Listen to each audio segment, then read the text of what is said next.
नमस्कार दोस्तों, आप सभी का स्वागत है आपके अपने YouTube channel online GK free classes में। आज के इस वीडियो में हम एसएससी एमटीएस 2024 के एग्ज़ाम के लिए रीजनिंग का 11वां मॉडल पेपर लेकर आए हैं। इससे पहले हम 10 मॉडल पेपर करवा चुके हैं। यदि अभी तक आपने इन 10 मॉडल पेपरों को नहीं देखा है तो इन 10 मॉडल पेपरों को आप प्लेलिस्ट के अंदर जाकर देख सकते हो। और इस रीजनिंग के 11वें मॉडल पेपर को भी आपको कंप्लीट देखना है, क्योंकि इस रीजनिंग के 11वें मॉडल पेपर के अंदर रीजनिंग के बहुत ही इंपॉर्टेंट क्वेश्चन होने वाले हैं। और ये सभी क्वेश्चन आपके एसएससी एमटीएस 2024 के एग्जाम के लिए इंपॉर्टेंट रहेंगे। तो चलिए शुरू करते हैं इस एसएससी एमटीएस के 11वें मॉडल पेपर को बिना देरी के। पहला प्रश्न है आप सभी के सामने, निम्नलिखित श्रृंखला श्रेणी में प्रश्न चिन्ह के स्थान पर कौन सी संख्या आएगी। यानी कि पहला प्रश्न आप सभी के सामने सीरीज से संबंधित प्रश्न दिया गया है और आपसे पूछा गया है कि इस प्रश्न चिन्ह के स्थान पर कौन सी संख्या आएगी। तो कैसे फाइंड आउट करेंगे, तो वो देखो, जब भी आपको ऐसा प्रश्न एग्जाम के अंदर देखने को मिले तो सोल्व कैसे करना है तो वो देखते हैं। सबसे पहले तो हमें यहाँ पर देखना है कि 7 से यहाँ पर 19 कैसे हुआ है, ठीक है। फिर इसी प्रकार से आगे हमें देखना है कि 19 से 29 कैसे हुआ है। फिर 29 से हमें यहाँ पर देखना है कि 37 कैसे हुआ है। फिर 37 से यहाँ पर 47 कैसे हुआ है। और 47 के बाद में यहाँ पर 59 कैसे हुआ है, ठीक है। जिस प्रकार से यहाँ तक 59 हुआ है, सेम उसी लॉजिक से हम यहाँ पर बताएंगे कि इस प्रश्न चिन्ह के स्थान पर क्या आएगा। तो यहाँ पर देखिए जल्दी से, तो कैसे सोल्व करेंगे तो वो देखो। सबसे पहले तो यहाँ पर देखो 7 से 19 कैसे हुआ है। तो यहाँ पर देखो 7 के अंदर क्या करें कि यहाँ पर 19 हो जाए। तो 7 के अंदर जब हम क्या करेंगे प्लस 12 कर देंगे तो यहाँ पर कितना हो जाएगा 19, ठीक है। फिर देखो 19 से कितना हुआ है 29, तो 19 से 29 कैसे हो जाएगा। तो यहाँ पर देखो यदि हम 19 के अंदर क्या करें प्लस 10 कर दें तो कितना हो जाएगा 29, ठीक है। फिर देखो 29 से कितना हुआ है 37, तो 29 से 37 कैसे होगा। तो यहाँ पर देखो यदि हम 29 के अंदर क्या करेंगे प्लस 8 कर देंगे तो कितना हो जाएगा 37, ठीक है। फिर आगे देखो, आगे क्या हुआ है 37 से 47, तो 37 से 47 कैसे होगा। तो देखो 37 के अंदर हम क्या करेंगे जब प्लस 10 कर देंगे तो कितना हो जाएगा 47। फिर देखो 47 से कितना हुआ है 59, तो 47 से 59 कैसे होगा। तो देखो 10 के अंदर क्या करेंगे प्लस 12 कर देंगे तो कितना हो जाएगा यहाँ पर 59, ठीक है। अब 59 से आगे क्या आएगा ये हम ज्ञात करेंगे। तो सबसे पहले यहाँ पर देखना है कि यहाँ पर जो ये सीरीज आई है यहाँ पर क्या लॉजिक लगा है, ठीक है। तो यहाँ पर देखो पहले क्या हुआ प्लस 12, फिर क्या हुआ प्लस 10, फिर क्या हुआ प्लस 8, यानी कि यहाँ पर क्रम वाइज क्या हुआ है 2-2 घटता हुआ आया है। यानी कि 12 से कितना हुआ 10, तो यहाँ पर कितना हुआ -2। फिर यहाँ पर देखो 10 से कितना हुआ 8, तो यहाँ पर भी कितना हुआ -2। फिर इसी प्रकार से यहाँ पर देखो, यहाँ पर क्या हुआ है 10 से, यानी कि आगे यहाँ पर देखो, यहाँ पर 8 से कितना हुआ 10, तो यहाँ पर क्या हुआ है +2। फिर यहाँ पर देखो आगे 10 से कितना हुआ है 12, तो यहाँ पर भी क्या हुआ है +2। यानी कि इसके अंदर पहले क्रम वाइज 2-2 संख्या घटती आई है, तो यहाँ पर क्या हो रही है क्रम वाइज 2-2 संख्या बढ़ रही है। तो यहाँ पर आगे हम क्या करेंगे 12 के अंदर +2 कर देंगे, तो यहाँ पर +2 करेंगे तो 12 और 2 कितना हो जाएगा 14। अब यहाँ से क्या करेंगे, यानी कि 59 के अंदर +14 कर देंगे, तो यहाँ पर देखिए 59 के अंदर +14 कर देंगे तो यहाँ पर कितना आएगा 59 और 14 कितना हो जाएगा यहाँ पर 73। तो यहाँ पर देखना है कि 73 हमें किसी ऑप्शन के अंदर दिया गया है क्या, तो ये दिया गया है ऑप्शन डी के अंदर, तो ऑप्शन डी हो जाएगा करेक्ट आंसर। यानी कि इस प्रश्न चिन्ह के स्थान पर आएगा कितना 73। तो ये पहला प्रश्न आपको अच्छे से क्लियर हो गया होगा। तो चलिए अगला प्रश्न देखते हैं। दूसरा प्रश्न है आप सभी के सामने, निम्नलिखित श्रृंखला श्रेणी में लुप्त अक्षरें ज्ञात कीजिए।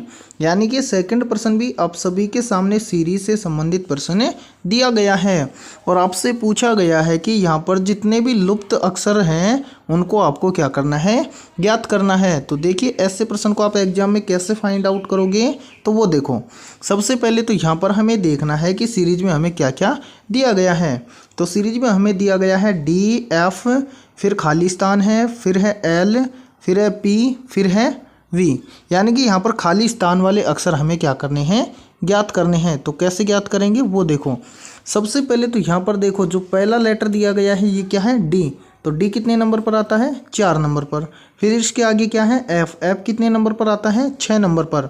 तो यहाँ पर देखिए डी से क्या हुआ है, एफ, तो यहाँ पर डी से एफ कैसे हुआ, यानी कि डी के अंदर +2 लेटर करके लिखा गया है एफ, यानी कि 4 से 6, ठीक है।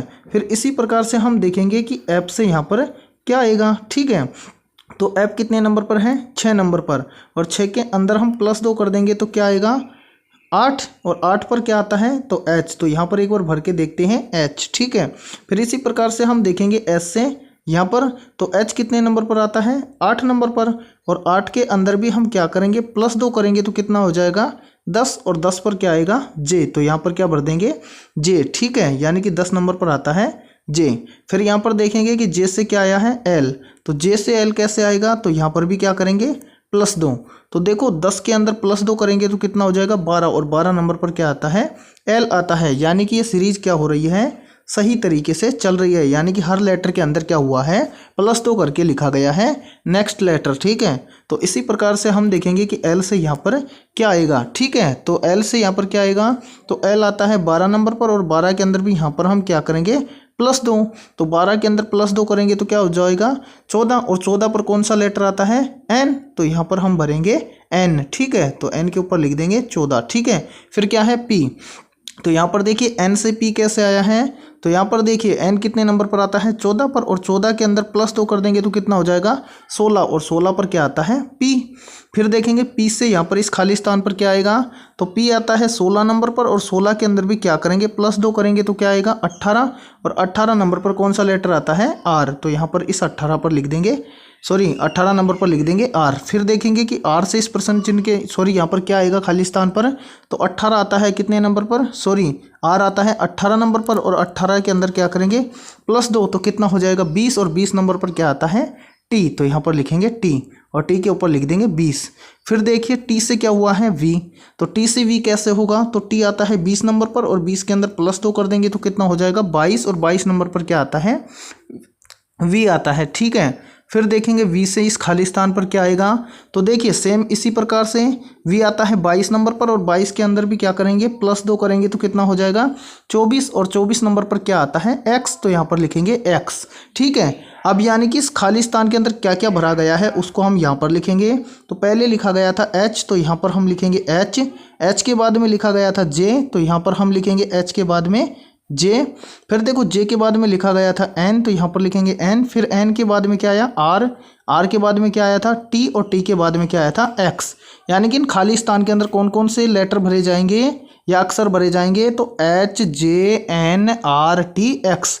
अब इन सभी लेटर को हमें देखना है इन चारों ऑप्शंस के अंदर। तो इन चारों ऑप्शंस के अंदर किस में दिए गए हैं, तो यहाँ पर देखो H, J, N, R, T, X, H, J, N, R, T, X ये दिया गया है ऑप्शन ए के अंदर, तो ऑप्शन ए हो जाएगा करेक्ट आंसर। तो उम्मीद करता हूँ कि दूसरा प्रश्न आपको अच्छे से क्लियर हो गया होगा। तो चलिए अगला प्रश्न देखते हैं। तीसरा प्रश्न है आप सभी के सामने। एक लड़की 17 किलोमीटर उत्तर की ओर चलती है, फिर बाईं ओर मुड़ती है, एक बार बाईं ओर, अंत में दाईं ओर मुड़ने से पहले वह फिर से बाईं ओर मुड़ती है, तो अब वह किस दिशा की ओर अभिमुख है। यानी कि ये तीसरा प्रश्न आप सभी के सामने दिशा परीक्षण से संबंधित प्रश्न दिया गया है। तो ऐसे प्रश्न को आप एग्जाम में कैसे सोल्व करोगे, तो वो देखो बहुत सिंपल तरीका होता है ऐसे प्रश्न को एग्जाम में सोल्व करने का। तो सबसे पहले तो आपको दिशाओं का ज्ञान होना चाहिए कि किस तरफ कौन सी दिशा होती है। तो 4 दिशाएं होती हैं। देखो ऊपर की ओर होती है उत्तर दिशा, यहाँ पर देखिए उत्तर के जस्ट नीचे हो जाएगी कौन सी, दक्षिण दिशा। इस तरफ होती है कौन सी, पश्चिम दिशा, और इधर कौन सी होती है, पूर्व दिशा। ठीक है, अब हमें क्या करना है, इस प्रश्न के अंदर एक एक लाइन टू लाइन चलना है। ठीक है, तो यहाँ पर देखिए एक लड़की 17 किलोमीटर उत्तर की ओर चलती है। उत्तर किधर है, ऊपर की ओर। तो यहाँ पर देखिए मान लीजिए वो लड़की यहाँ पर है और यहाँ से वो चलती है ऊपर की ओर, यानी कि उत्तर की ओर। ठीक है, कितना चलती है, 17 किलोमीटर। तो यहाँ पर लिख देंगे 17। ठीक है, फिर देखिए आगे चलिए, आगे बोला गया है कि फिर बाईं ओर मुड़ती है। तो यहाँ से वो लड़की क्या करती है, बाईं ओर मुड़ जाती है। ठीक है, आगे देखिए एक बार फिर बाईं ओर मुड़ती है। तो यहाँ से देखिए इसका बायां हो जाएगा इस तरफ, तो बाईं ओर मुड़ती है। अंत में दाईं ओर मुड़ने से पहले, यानी कि दाईं ओर मुड़ी नहीं है, बोला गया है कि अंत में दाईं ओर मुड़ने से पहले फिर से बाईं ओर मुड़ती हैं। तो यहाँ से इसका बायां हो जाएगा इस तरफ, ठीक है। फिर बोला गया है कि तो अब वह किस दिशा की ओर अभिमुख है, तो इस तरफ कौन सी दिशा हो जाएगी, तो इस तरफ देखो कौन सी दिशा है, पूर्व दिशा। तो करेक्ट आंसर हो जाएगा पूर्व, यानी कि यहाँ पर क्या आएगा, पूर्व दिशा, ठीक है। तो यहाँ पर लिखेंगे क्या, पूर्व दिशा। तो पूर्व आपको किस दिशा, यानी कि पूर्व दिशा आपको किस ऑप्शन में दी गई है, तो ये दी गई है ऑप्शन सी के अंदर। तो सी ऑप्शन हो जाएगा करेक्ट आंसर। तो उम्मीद करता हूँ कि तीसरा प्रश्न आपको अच्छे से क्लियर हो गया होगा। तो चलिए अगला प्रश्न देखते हैं। चौथा प्रश्न है आप सभी के सामने, नीचे दिए गए विकल्पों में से संबंधित शब्द को चुनिए। यानी कि यहाँ पर हमें बताना है कि इस प्रश्न चिन्ह के स्थान पर कौन सा शब्द आएगा। यानी कि चौथा प्रश्न आप सभी के सामने एनालॉजी से संबंधित प्रश्न दिया गया है। तो देखिए ऐसे प्रश्न को आप एग्जाम में कैसे सोल्व करोगे फटाफट से, तो वो देखो, जब भी आपको ऐसा प्रश्न एग्जाम में देखने को मिले तो सबसे पहले तो यहाँ पर देखना है कि इन दोनों शब्दों में आपस में क्या रिलेशन है। उसी प्रकार से हम अगले, यानी कि अगले दो अक्षरों या अगले दो शब्दों के अंदर जो रिलेशन होगा वो हम क्या करेंगे, ज्ञात करेंगे, ठीक है। तो सबसे पहले तो हमें क्या करना है, यहाँ पर देखना है कि अंडा से यहाँ पर रजत क्रांति किस प्रकार से लिखा गया है। यानी कि अंडा का रिलेशन है रजत क्रांति से, उसी प्रकार से हमें बताना है कि नंदी का किसके साथ में रिलेशन होगा। तो देखिए जिस प्रकार से अंडा का संबंध है रजत क्रांति से, उसी प्रकार से नंदी का संबंध है किसके साथ में, अमृतत्व क्रांति के साथ में। तो यहाँ पर क्या आएगा, अमृतत्व क्रांति, ठीक है। तो यहाँ पर क्या लिख देंगे हम, अमृतत्व क्रांति। अब हमें देखना है कि अमृतत्व क्रांति हमें किस ऑप्शन में दिया गया है, तो ये हमें दिया गया है ऑप्शन ए के अंदर। तो ऑप्शन ए हो जाएगा हमारा करेक्ट आंसर। तो चलिए अगला प्रश्न देखते हैं। पांचवा प्रश्न है आप सभी के सामने, यदि क्यों का अर्थ जोड़ना है, जे का अर्थ गुणा है, टी का अर्थ घटाना है और के का अर्थ भाग देना है, तो नीचे दी गई समीकरण को हल करें। यानी कि यहाँ पर देखिए इस प्रश्न को एग्जाम में कैसे सोल्व करते हैं, तो वो देखिए ऐसे प्रश्न को एग्जाम में बहुत ही सिंपल तरीके से सोल्व किया जाता है। यानी कि इस प्रश्न के अंदर जो जो बोला गया है उस स्थान पर उसका चिन्ह रखना है और इस समीकरण को क्या करना है, सोल्व करना है, ठीक है। तो यहाँ पर जो ये वाली समीकरण दी गई है इसके अंदर जो अल्फ़ाबेट लेटर दिए गए हैं और उसके स्थान पर जिसका अर्थ जो बोला गया है वो रखना है और इस समीकरण को सोल्व करना है।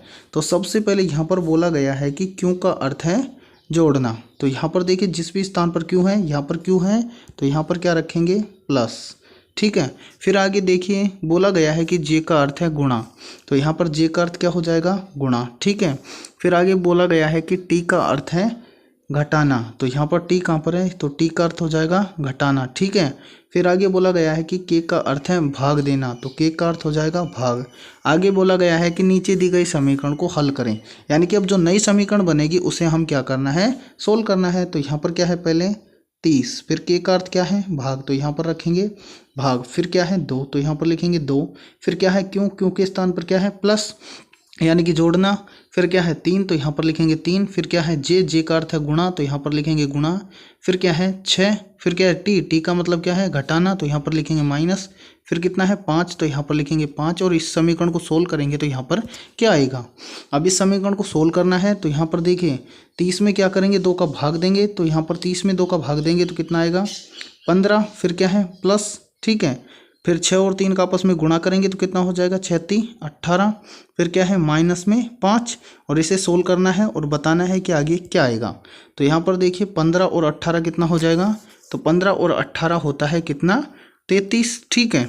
माइनस में कितना बच गया 5, तो यहाँ पर लिखेंगे 5 और बराबर में जो आएगा वो लिखेंगे। तो 33 में से 5 जाएगा तो कितना आएगा, तो देखिए 33 में से 5 जाएगा तो यहाँ पर हमारे पास बच जाएगा कितना 28, यानी कि इस प्रश्न चिन्ह के स्थान पर भरा जाएगा 28। अब हमें देखना है कि 28 किसी ऑप्शन के अंदर है क्या, तो ये दिया गया है ऑप्शन सी के अंदर, तो ऑप्शन सी हो जाएगा करेक्ट आंसर। तो ये पांचवा प्रश्न आपको अच्छे से क्लियर हो गया होगा। यानी कि इस प्रश्न के अंदर बोला गया है कि इसका अर्थ वो है, तो उसे क्या करना है, इस दी गई समीकरण के अंदर रखना है और इस समीकरण को सोल्व करना है और जो आंसर आएगा उस ऑप्शन को हमें क्या करना है, चूज करना है, ठीक है। तो ऐसा प्रश्न आपको जब भी एग्जाम में मिलेगा तो आप आसानी से सोल्व कर दोगे। तो चलिए अगला प्रश्न देखते हैं।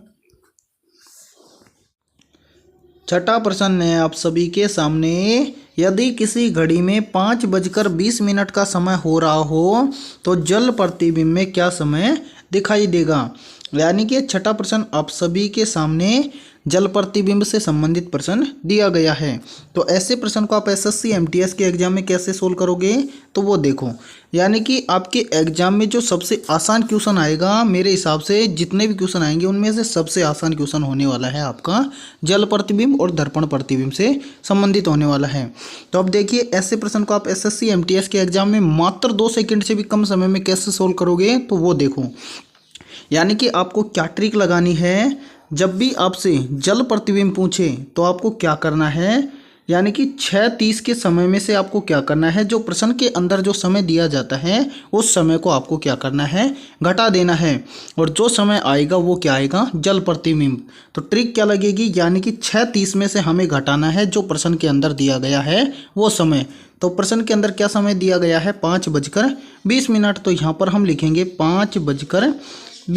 ठीक है, अब इसको क्या कर देंगे, घटा देंगे। तो यहाँ पर देखिए, 0 में से गया तो 0, 3 में से 2 गया तो 1, ठीक है, और 6 में से 5 गया तो 1। यानी कि यदि किसी घड़ी में 5:20 का समय हो रहा हो तो जल प्रतिबिंब बनेगा, या जल प्रतिबिंब में देखने पर समय क्या होगा, 1:10। अब आपको देखना है कि 1:10 आपको किसी ऑप्शन के अंदर दिया गया है क्या, तो ये दिया गया है ऑप्शन ए के अंदर, तो ऑप्शन ए हो जाएगा करेक्ट आंसर। ठीक है, तो छठा प्रश्न आपको अच्छे से क्लियर हो गया।